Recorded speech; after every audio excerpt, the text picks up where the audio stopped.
Bonjour Meryl, Bonjour Anne-Sylvie. merci d'avoir accepté mon invitation. Merci à toi. Alors aujourd'hui, ce qu'on va faire, c'est vraiment vous partager l'histoire d'une entrepreneuse, d'une jeune entrepreneuse qui a décidé de transformer, j'allais dire, la- l'appétence des enfants pour des Ouais. aliments. Et avant de parler du projet, ce que j'aimerais, c'est qu'on vienne sur ton parcours. Oui. Euh, alors, quelle petite fille étais-tu? Ah, alors ça, c'est une bonne question qu'on ne m'a pas posée depuis longtemps. Alors, j'étais le type de petite fille qui aimait inventer des chorégraphies dans sa chambre, qui s'inventait des histoires tout le temps. J'étais une petite fille plutôt joyeuse et j'aimais être entourée de plein de copains, voilà, depuis toute petite, copains, copines. C'était très important, surtout les copines quand on est petit. Mais voilà, donc c'était voilà, et très très proche de ma maman, de mes parents. Voilà, avec une famille aimante. Enfin, voilà à peu près le topo, quoi. Alors justement, est-ce que quand tu étais enfant, tu avais déjà cette envie ou cette compétence de créer des choses, d'être attentive à ta capacité à créer des projets ou c'est quelque chose qui t'est venu bien après?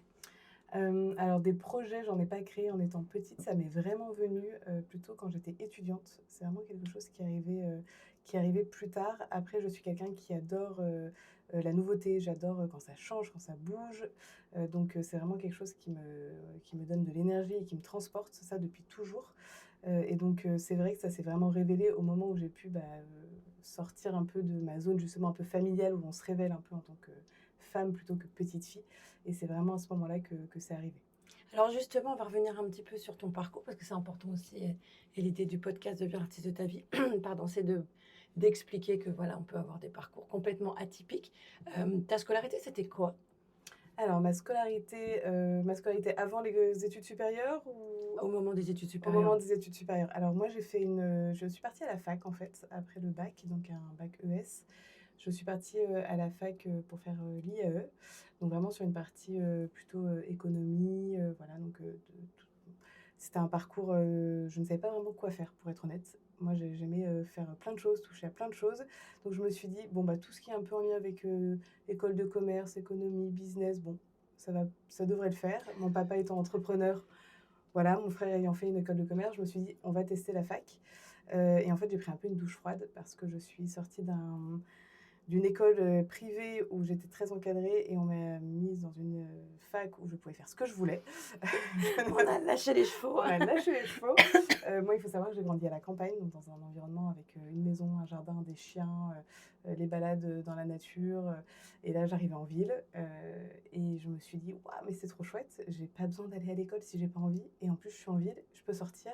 Je me suis fait très vite plein de copains parce que c'est ce que j'aime, et donc j'ai très vite, arrêté la fac parce que ça ne me convenait pas. Et j'avais besoin quand même d'un cadre pour savoir, dans quelle direction aller. J'avais besoin quand même qu'on me guide et qu'on me drive un peu, et en tout cas que justement ces premières années en tant que femme qui, voilà, qui grandit et cetera, ce soit quand même un peu encadré. Donc j'ai arrêté la fac en cours d'année et je suis partie en école de commerce. Voilà, donc j'ai fait, l'IDRAC qui est une école, à Lyon, Mmh. en 5 ans, post-bac. Donc j'ai passé les concours et j'ai intégré l'IDRAC et j'ai fait, 5 ans, donc le master 2, voilà, grande école, et j'ai beaucoup voyagé pendant ces 5 ans. C'est ce que je retiendrai le plus, je pense, de ces 5 années. C'est à la fois les voyages, où j'ai travaillé à l'étranger, à la fois les stages que j'ai pu faire parce que chaque année j'avais des stages, et en fait, c'est ce qui vraiment professionnalise, je trouve, Les étudiants. les étudiants, exactement. Enfin, moi, c'est vraiment ce qui m'a fait grandir plus que la théorie, où moi, j'aime vraiment, encore une fois, toucher à tout, mettre les mains dans le cambouis et vraiment y aller. La théorie, c'est moins mon truc, donc vraiment, c'était parfait pour moi, l'école de commerce, parce que c'était très pratique, en fait. Ouais, pratico-pratique, ça avait du concret au Exactement, quotidien, en fait, et des exactement. projets qui tenaient la route entre enfin, c'est vrai que quand tu es il y a ce côté, ça dépend des étudiants. Il y a des étudiants qui sont plus, qui Bien peuvent être sûr. très bien à la fac Mmh, parce qu'ils sont cadrés et je te exactement. rejoins, c'est que quand on est un peu en mode, popcorn, envie de faire plein de trucs en même temps, la C'est fac, ça, c'est pas forcément le chemin le plus simple. c'est ça. Alors justement, à l'issue de ces Mmh. études, une fois que tu es diplômée, tu rentres dans le salariat ou tu te poses des questions par rapport à un projet qui pourrait être plus, différent? Alors déjà, il faut savoir que pendant les études, tout de suite, je me suis mise, dans le BDE. c'est important parce que du coup, j'étais présidente du BDE. Donc déjà, il y avait un peu ce côté, vouloir encore une fois, L'idée, voilà, voilà. à la fois l'idée, à la fois avoir Des des envies, des opportunités? idées, exactement, des opportunités, faire des choses très concrètes. Et pendant mes études aussi, je suis tout de suite allée faire des stages très rapidement dans le milieu alimentaire, dans le secteur, food en fait, ce qu'on appelle le F&B en anglais. Et vraiment, c'était quelque chose qui m'intéressait énormément et j'ai fait donc mon stage de fin d'études au restaurant et brasserie Paul Bocuse à Lyon, donc dans la partie marketing et communication et c'est vraiment ce qui m'a, vraiment donné l'envie de continuer là-dedans après. Et donc, à l'issue de mes études, j'ai oublié la question, c'était Est-ce que tu es partie sur ah oui. un projet salariat avant Mmh. de Alors, à l'issue de mes études, on est parti, avec mon conjoint de l'époque, qui est toujours le même aujourd'hui. On est parti à Hong Kong, donc en Asie, directement à la fin, voilà, de mon stage de fin d'études. J'ai trouvé un boulot salarié parce que c'était un peu pour moi on la sort des stabilité? exactement, la stabilité, on sort des études, on doit trouver son premier emploi, son premier er CDI et cetera. Donc j'ai trouvé mon premier emploi à Hong Kong. Ça a duré, le temps que ça a duré, très vite, il a fallu que je trouve autre chose parce que ça ne me correspondait pas exactement. C'était dans le secteur alimentaire toujours et donc là, j'ai changé d'entreprise, mais en même temps, il s'est passé un truc, c'est que j'ai créé effectivement, une première boîte. J'ai créé un premier projet avec, ma meilleure amie, de Hong Kong, qui s'appelle Constance. Coucou Constance. On a Si créé tu te donc, reconnais. voilà, si tu te reconnais. On a créé, donc Me& Co qui était un vide dressing, donc, des ventes en fait éphémères de seconde main, de vêtements et accessoires, donc, vraiment de premium à luxe, ultra luxe et en fait, on allait, chiner, les affaires directement dans les dressings des hongkongaises ou des expatriés pour, aller organiser des ventes dans des lieux éphémères, des lieux sympas où on organisait vraiment le petit événement sur tout un week-end. Voilà, donc ça a été le premier projet entrepreneurial. Il faut savoir quand même qu'à ce moment-là, à Hong Kong, la seconde main, on n'en parlait pas. Il y avait pas du tout de vide dressing comme on peut voir aujourd'hui où il y en a de partout et cetera. C'était pas du tout dans la mentalité et en fait, c'était un peu un pari en se disant, «Mais, pourquoi on n'essaierait pas de faire ça?» Et en fait, ça a tout de suite marché. Donc Alors c'était justement, comment on s'adapte, quand on est une jeune femme? Justement différente de culture, différents environnements, comme tu mmh, dis, créer, une première entreprise dans un environnement qui est différent, parce que je pense que l'Asie, mmh. il y a quand même, une adaptation à faire ou en tout cas appréhender, la culture différemment. Comment vous avez été accueillis et justement cette réussite, comment vous l'avez Mmh. vécue toutes les 2? Alors c'est vrai que ça a été, on s'y attendait pas du tout. Il faut savoir qu'Hong Kong, c'est vraiment, très occidentalisé. Enfin, on est vraiment sur une ville, alors bien sûr, quand on arrive, il y a un vrai choc, culturel et c'est l'Asie et voilà, mais c'est vraiment une culture où ils ont l'habitude, quand même, d'avoir beaucoup d'expatriés qui sont là, donc beaucoup de Français notamment, beaucoup, beaucoup de Français donc très bien accueillis. Ça, c'est vraiment pas un sujet, on est quand même très, très bien accueillis et ce projet a été bien accueilli. On a commencé tout simplement à l'époque à faire une page Facebook, parce qu'il y avait en fait, c'était les débuts d'Instagram, c'était en 2016 et on a commencé avec une page Facebook et on a créé cette page, on a dit: «Voilà ce qu'on fait, vous pouvez nous donner vos vêtements ou on peut venir directement les chercher chez vous et vous aider même à trier vos armoires» et en fait, le bouche à oreille, parce que ça va très, très vite dans une ville comme Hong Kong où en fait, notamment dans la communauté d'expatriés, ça va très vite et en fait, le bouche à oreille a fait que, très vite, on a été dans les dressings de plein, plein de nanas, à les aider, voilà, à trier, ce qu'elles voulaient garder, pas garder. On repartait avec des sacs entiers de sacs, Céline, Vuitton, enfin vraiment dans des sacs Ikea bleus. Je sais pas si tu vois ces sacs Ikea? Tu passes d'un univers à l'autre. Exactement, ça en avait, voilà et on repartait avec des sacs entiers, mais on a toujours été très bien accueillis et même chez les hongkongaises, en fait, donc les locales, vraiment, on était, toujours super bien accueillis. Elles étaient hyper contentes de nous voir parce qu'aussi, il y a ce côté français, il y a ce La côté mode, le exactement. luxe et cetera, l'élégance à la française. Exactement et donc vraiment, il y avait ce gage, en fait, je pense qui nous a aidés parce qu'en fait, on n'était pas connus, ni Constance ni moi ne venions d'un milieu de la mode. Donc vraiment, c'était, voilà, c'était vraiment le «coup de poker» entre guillemets. On s'est dit: «Allez, on teste et on verra» et en fait, on s'est retrouvés très, très vite avec, plus de presque 2 000 pièces, Waouh! à vendre, que ce soit, des vêtements, des chaussures, des sacs, de super qualité à chaque fois. Et donc, très vite, on a pu organiser des ventes et ça s'est fait vraiment en effet boule de neige, quoi. Alors justement, je rebondis simplement sur, tu me dis c'est un coup de poker et en fait, comment vous aviez trouvé, parce que tu es des ventes éphémères, faut trouver, tu pas Mm. ton pays d'origine, tu pas dans ta ville de prédilection, comment tu trouves le lieu? Mm. Est-ce que tu crées des partenariats? Parce que c'est aussi ça l'entrepreneuriat, Bien c'est sûr. qu'on se lance un peu, Mm, j'allais dire sans filet. On dit souvent saute et tu verras le mm. parachute va s'ouvrir. C'est ça aussi qui freine parfois les gens parce qu'ils se disent mais t'es sûr que le parachute va s'ouvrir? Comment vous avez géré justement cet accueil formidable de la part de Mhm. vos clientes ou Vendeuse. ouais, vendeuses Mm, mm, partenaires, j'allais dire, et comment vous avez trouvé les lieux? mm. Est-ce que voilà, ça s'est fait? Est-ce que vous avez monté une équipe ou vous avez continué qu'à deux? Alors, on était qu'à 2. Le premier lieu, c'était, pour le coup, c'était les bureaux. C'était une maison, en fait, qui était les bureaux d'une amie d'amis. Donc ça s'est fait comme ça, en appelant, en expliquant le projet, et cetera. Donc ça s'est fait plutôt, simplement. La deuxième vente, là, on voulait, en fait, à chaque fois changer de lieu. Et là, vraiment, j'y suis allée avec mon bâton de pèlerin. Donc, dans la rue, je marchais, et vraiment, c'était exactement ça. Je défilais dans les rues de Hong Kong et je regardais dès qu'il y avait un local que je voyais vide, avec un numéro ou quoi, j'appelais. Ou dès que je voyais que c'était justement déjà une boutique éphémère pour d'autres projets. Un concept store ou autre? Exactement, je rentrais et je prenais les numéros. Et en fait, j'ai fait ça pendant plusieurs jours quand même avant de trouver le lieu. Et après, il faut rentrer en négo parce qu'on est à Hong Kong et qu'à Hong Kong, tout est cher. Donc, notamment, tout ce qui est en lien avec l'immobilier, c'est très cher. Et même la location pour un week-end, c'est très cher. Donc là, on rentre en négociation et on y va, on explique qu'on est un petit projet, qu'on On n'a pas beaucoup de moyens. voilà, on n'a pas beaucoup de moyens, etc. Mais que le but, c'est aussi de faire connaître le lieu. Enfin voilà, il y a des arguments qui arrivent et ça, on se préparait justement à le faire. Mais voilà, c'était vraiment y aller au culot. Et je pense que c'est un peu ça fait partie de l'entrepreneuriat. Oui, c'est un peu le moteur justement. Alors, Complètement. vous créez ce premier pas dans Mhm. l'entrepreneuriat. La suite, c'est quoi? Et bien la suite, c'est que ce projet s'arrête. Ce projet s'arrête pourquoi? Pas parce qu'il ne marche pas, hein, au contraire. En plus, on avait beaucoup d'aide de nos proches qui, enfin bref, c'était vraiment, on avait réussi à avoir vraiment nos amis qui en plus nous suivaient, et cetera. Mais je tombe enceinte par surprise, on va dire. C'est bien de tomber enceinte. Et je tombe enceinte. Exactement, et je tombe enceinte. Et mon associée, du coup, Constance, venait de prendre un nouveau boulot. Parce qu'en fait, il faut savoir qu'on travaillait en même temps, Oui, hein, en bien sûr. parallèle. C'est-à-dire c'était en mode hobby. Oui, C'était c'est c'est ça. ça qui Enfin, est pas c'était simple. un hobby, mais qui nous prenait toutes nos soirées, tous nos week-ends. Et donc là, on se dit, c'est trop. C'est trop. Voilà, on ne va pas pouvoir suivre. Moi, je vais avoir un bébé. J'ai un boulot à côté. Constance Constance aussi. va avoir un nouveau travail. Et en fait, on ne pouvait pas encore se payer, parce que c'est aussi ça, les joies de l'entrepreneuriat, c'est de ne pas pouvoir se payer tout de suite. Et donc là, on s'est dit, on est quand même dans une ville qui est très chère, avec un niveau de vie qui est très élevé. Même si t'es expat, c'est quand même Même plus cher. si on est expat, et on n'avait pas de mari pour nous financer malheureusement notre vie.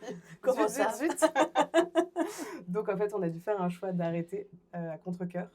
Mais on s'est dit que c'était quand même une super chouette expérience. Ça avait duré 1 an et demi à peu près. Voilà, on a adoré ce qu'on a fait et on a appris plein de choses. En fait, on a tout fait nous-mêmes et on a appris plein de choses et c'était une belle première expérience. Et quelques temps après, on a été recontacté par quelqu'un qui voulait investir dedans et relancer la machine. Chouette. Ça ne s'est pas fait pour plein de raisons. Mais c'est, en tout cas, je trouve que c'est un super signal quand on est jeune entrepreneuse de se dire, bah, tiens, notre projet qui est pas du tout dans l'air du temps, parce que c'est quand même hyper novateur à l'époque, que quelqu'un te suive.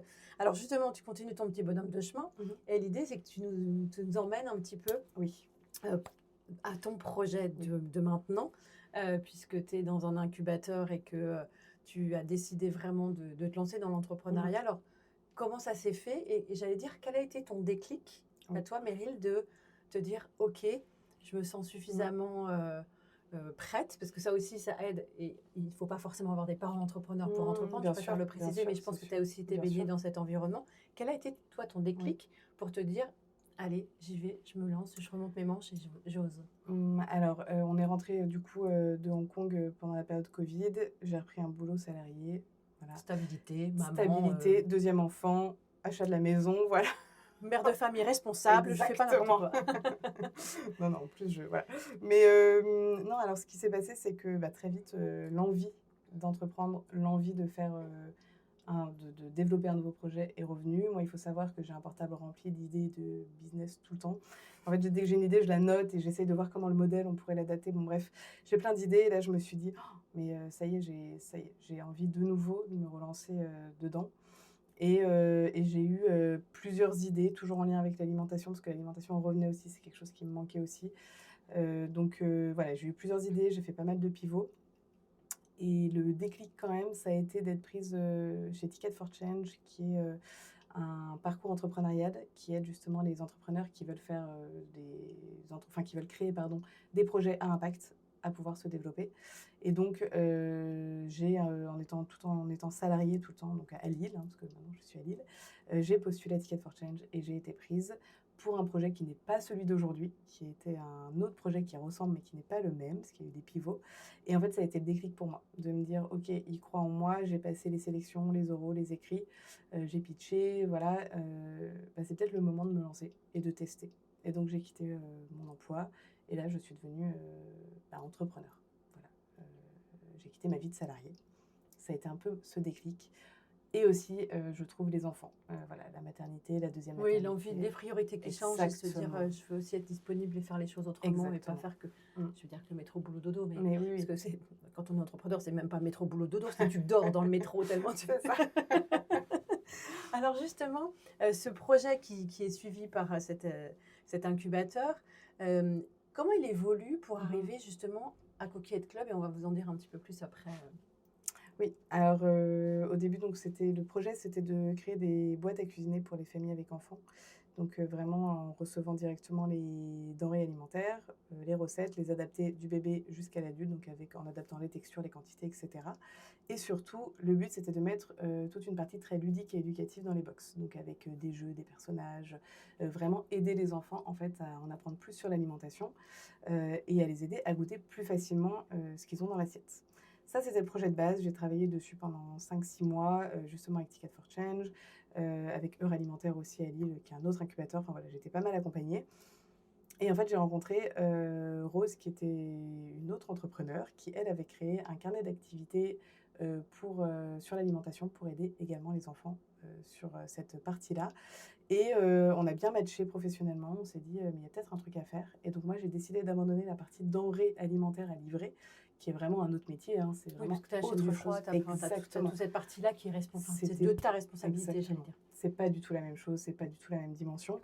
Et donc en fait, on s'est associés, enfin on a travaillé ensemble un long moment avant pour être sûr que voilà, ça marchait bien.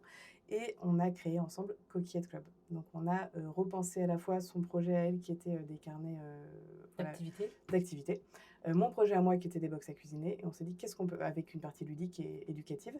Et en fait, on s'est dit, qu'est-ce qu'on peut faire de tout ça? Et on a créé des mini escape games à faire à la maison autour des goûts, des saveurs et de l'alimentation, qui s'appelle Coquillette Club.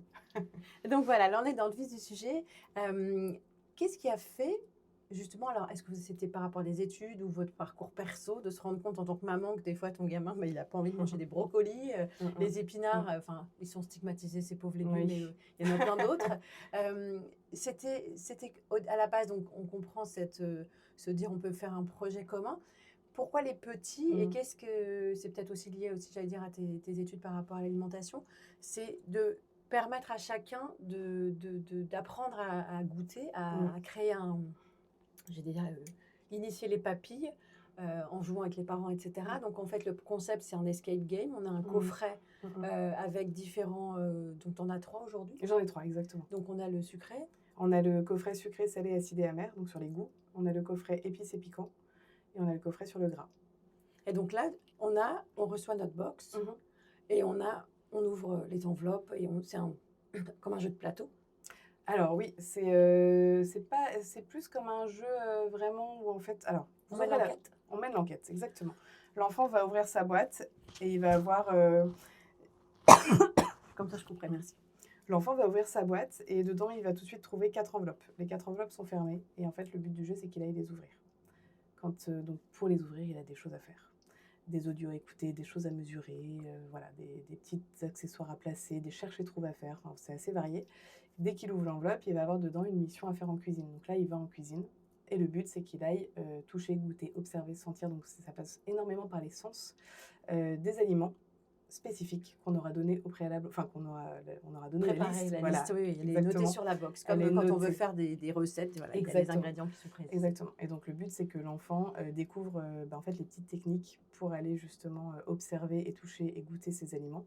Et en fait, bien comprendre que ça ne passe pas que par goûter et aimer. En fait, on voit souvent, partout même, mon enfant n'aime pas les légumes. Oui, mais en fait, avant de les aimer, est-ce que ton enfant, il sait d'où vient le légume? Est-ce qu'il l'a observé? Est-ce qu'il l'a touché? Est-ce qu'il lui a fait un bisou? Il l'a senti? Est-ce qu'il l'a vu dans le jardin? Est-ce qu'il l'a vu dans le jardin?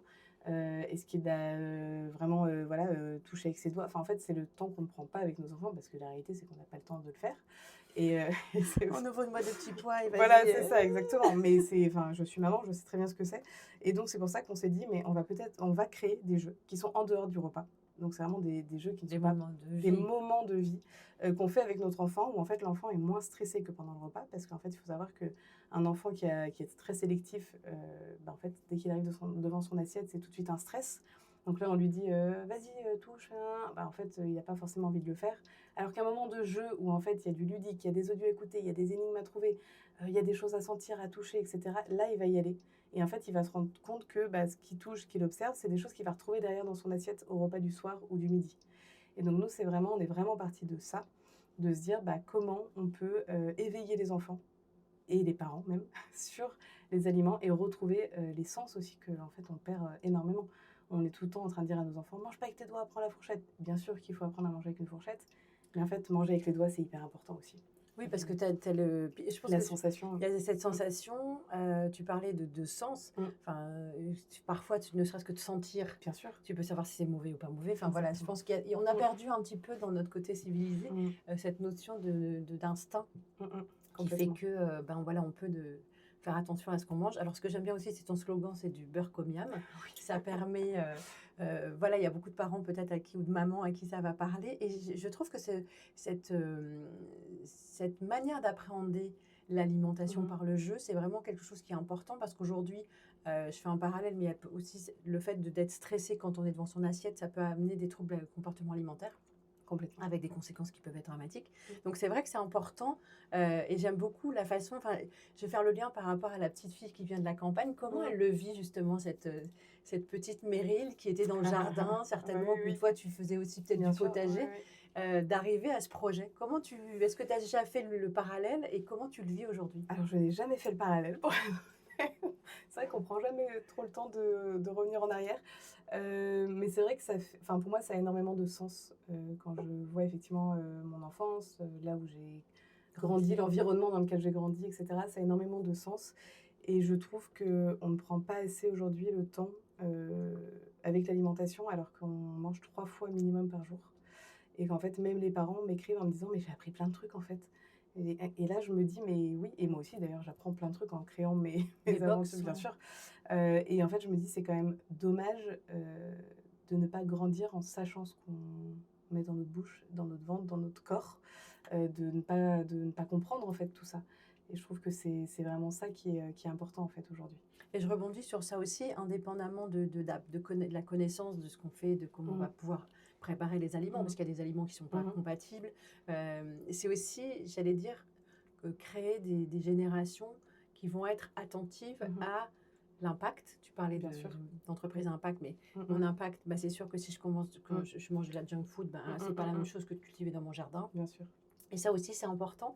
On en reparlera juste après, mais je voudrais insister aussi sur le côté ludique qui peut être amené dans les Oui. écoles, Oui. parce voilà, il y a la semaine du goût. Alors, Mmh. voilà, ça peut être aussi donner des idées à des maîtresses, et je mettrai tous les contacts de Meryl en commentaire si vous avez besoin. Mais je pense que c'est vraiment, non seulement ça peut être de désensibiliser, enfin, dédramatiser le Mmh moment mh. du repas pour certains enfants qui sont Mmh. allergiques aux couleurs, aux verres, ou je sais pas Mmh. quoi, mais aussi, je trouve dans ta façon d'appréhender les choses pour avoir eu le coffret en main, c'est vraiment créer des moments de vie, ce Oui. que je disais, des partages, de prendre un temps. Parce qu'en fait, aujourd'hui, on est dans des sociétés où tout va très vite. Mmh.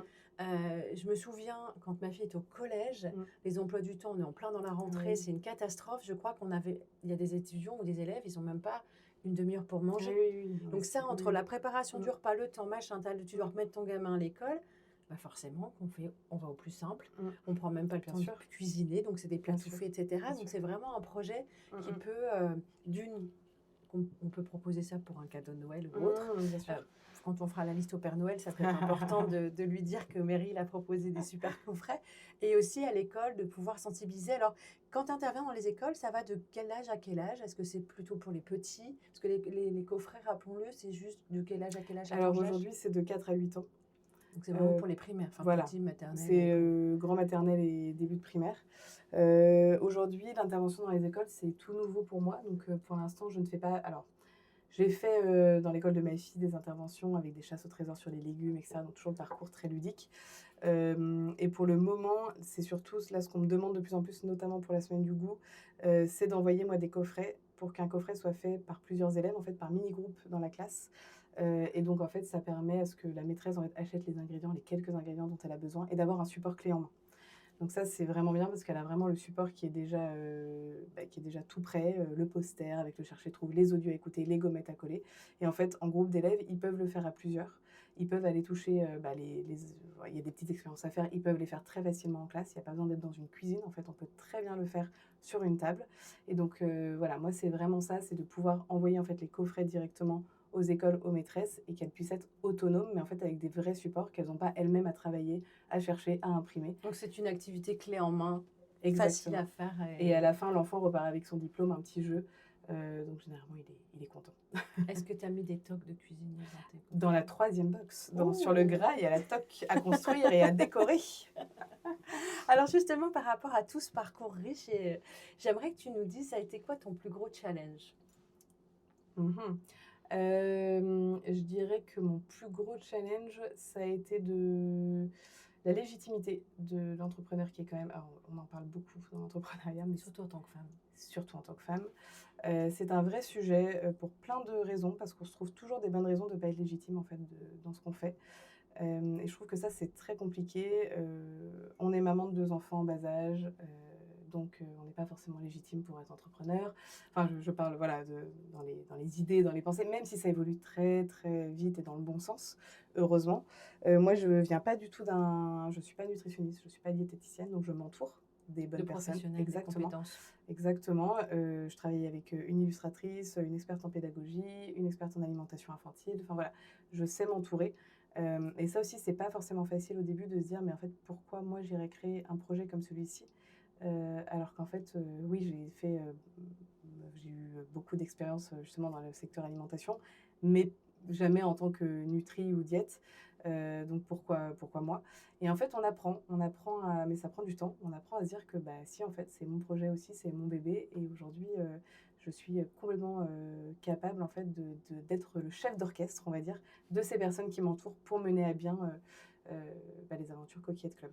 Et c'est un point très important que tu soulèves parce qu'en fait, il y a certaines personnes qui ont des idées comme toi et qui se disent mais je peux pas, je peux pas. Et en fait, être entrepreneur, c'est aussi, c'est comme quand on est dans une équipe, hein. On est manager, un manager, ça peut être d'aller chercher les compétences là où elles sont et de pouvoir les mettre en musique, parce que comme tu dis, le chef d'orchestre, le chef d'orchestre, tant les musiciens, il est rien, mais les musiciens sans chef d'orchestre, ça ne fonctionne pas. Et par rapport à ce que tu expliques, je trouve que c'est hyper important d'être conscient que je peux avoir une idée, je ne sais pas comment la mettre en mots, et par contre, en l'échangeant, et ben voilà, c'est des grandes rencontres. On se dit, ben tiens, on part sur un pari complètement fou. Exactement. Et puis ça prend. Et en fait, je pense que ce que j'ai aimé aussi, parce que nous, on s'est rencontrés dans le cadre d'un réseau professionnel, justement. Et j'ai beaucoup aimé parce que tu étais venue pitcher ton projet. Oui. Et je me dis, waouh, il est génial. Et en fait, en plus, au-delà de ta pétillance de ton projet qui est génial, c'est quelqu'un de généreux. C'est-à-dire que pour la petite anecdote, tu partages les coffrets dans l'assistance, donc tout le monde ouvre le truc et tout. Et donc, à la fin de ta présentation et à la fin des différentes conférences, je vais te voir et je te dis, ben voilà, excusez-moi, je me permets de vous rendre votre... Et tu me dis, ben non, gardez-le. Et là, je me suis dit, waouh, bah, super. Et puis depuis, on a gardé contact et je t'avais proposé justement de venir dans l'émission parce que je trouve que ton projet est génial et c'était aussi l'occasion de venir partager. Alors, dans tout ce parcours d'entrepreneur, de jeune entrepreneuse, parce que Coquillette Club, c'est quand même, voilà, c'est tout récent, de quoi tu es le plus fière? Alors ça aussi, c'est une question compliquée, je trouve, parce qu'on est on est très dur avec soi-même. Mais On justement, voit c'est pour ça que souvent je me les points permets négatifs. voilà, ça te permet de prendre un petit peu le Ouais, temps de regarder dans le rétroviseur bien pour que sûr. tu puisses te dire, voilà, entre la petite fille qui était à la campagne, la jeune femme qui était, Ouais, à ouais. la à l'école de en école de commerce et Mmh puis mh. la maman que tu es accomplie, épanouie Ouais. aujourd'hui.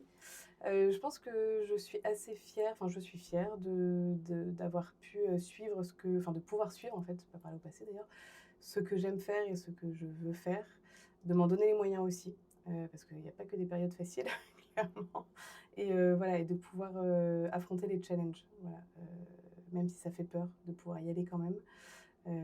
J'ai quand même, été une petite fille assez peureuse, moi en plus, je l'ai pas dit ça tout à l'heure et je trouve que je deviens de plus en plus une femme qui ose et qui a moins peur. Donc ça, j'en suis très fière. Super. Alors si pour conclure, si tu avais encore, je sais pas, peut-être 2 ou 3 clés pour les personnes qui nous Mmh, écoutent, voilà, qui ont peut-être des idées et qui mmh, se disent: «Oh, non mais ça va intéresser personne» ou mmh. qui ont plein de comme tu dis, soit un téléphone plein de projets ou un petit carnet avec des idées. Qu'est-ce que tu leur dirais? Et toi, peut-être, qu'est-ce que tu aurais aimé qu'on te dise Mmh. pour que tu puisses te lancer peut-être plus tôt?